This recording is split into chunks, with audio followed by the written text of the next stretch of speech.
Hello and welcome to Odysseus on the C64, also known as Trojan Warrior or Odysseus Trojan Warrior. It's a bit hard to determine the exact name of the game, but it was reviewed in Zap as Trojan Warrior and was released by Silverbird in 1988. And there's a fairly nice tune on the title page here. Let's get started. And obviously you're riding Pegasus, the flying horse here, but despite all the Greek mythology names, the game itself is a fairly standard shoot 'em up, very much inspired by Nemesis in terms of the weaponry. And well,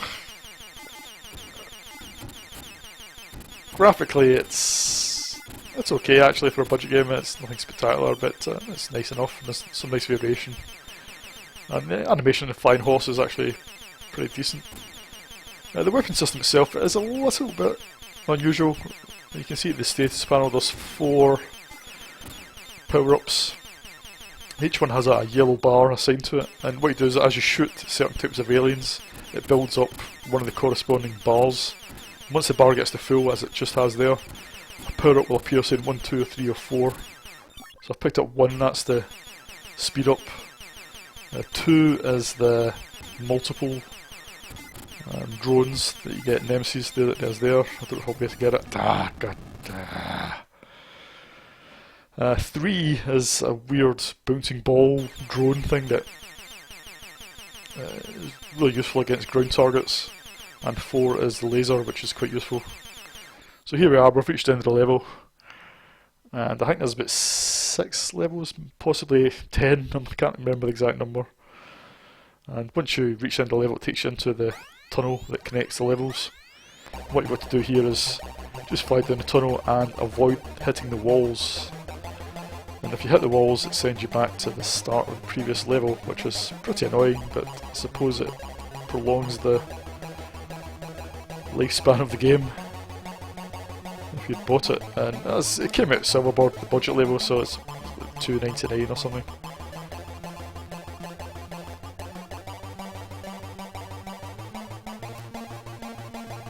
Just trying to concentrate here. That these tunnels do get harder as the game develops.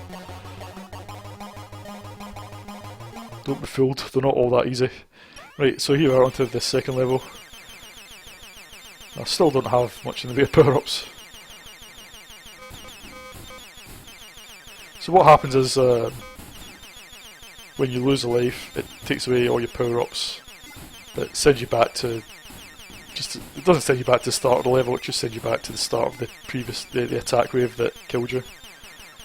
Most times. Sometimes it sends you forward a little bit, which is quite useful. I don't really want to get any more... Ooh, got a bit fast, aren't I? They look a bit like Gribbly from Gribbly's Day Out.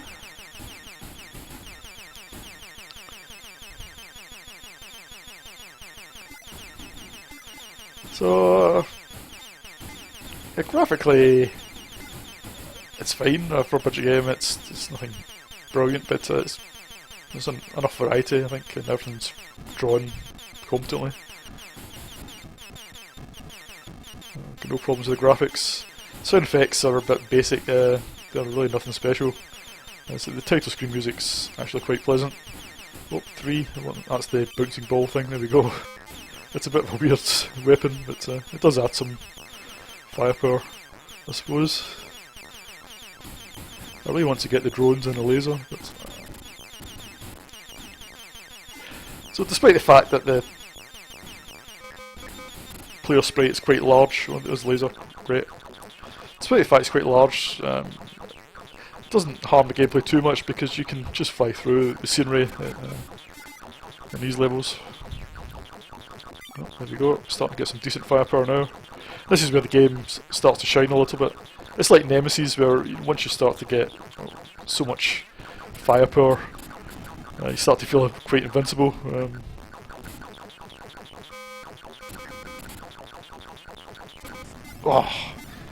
Just don't want to fly too far forward on the screen, otherwise you tend to accidentally fly into the enemies. Yeah, this is the problem with these kind of games, that if it takes away your firepower, it becomes hard to get traction again in the game. Just so weedy, but it's not as bad as some games. I think it is possible to get back into it if you lose a life. Oh, they're really quite fast, some of these enemies. At least when you lose all your weapons, it doesn't reset the yellow bars, so sometimes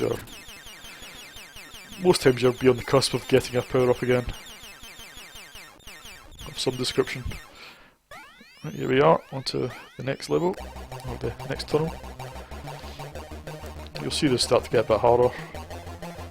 I think they get a bit faster, but there's also, they get a bit more tricky to negotiate. There's more, yeah, I see there's more variety in terms of the wall structure layout.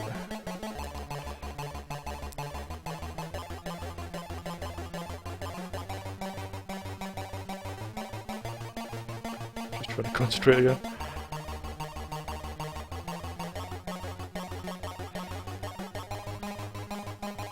Yeah, so there's not much more I can show you. You know, I think calling it a Nemesis clone is doing it a bit of a disservice. The gameplay's sufficiently different, I think. And so, yeah, it's quite a challenging but enjoyable budget shoot 'em up for the C64. So I'll give it 7 out of 10. If you don't like shoot 'em ups, then this is not going to change your mind in any way whatsoever. But yeah, 7 out of 10, and I'll see you in the next video.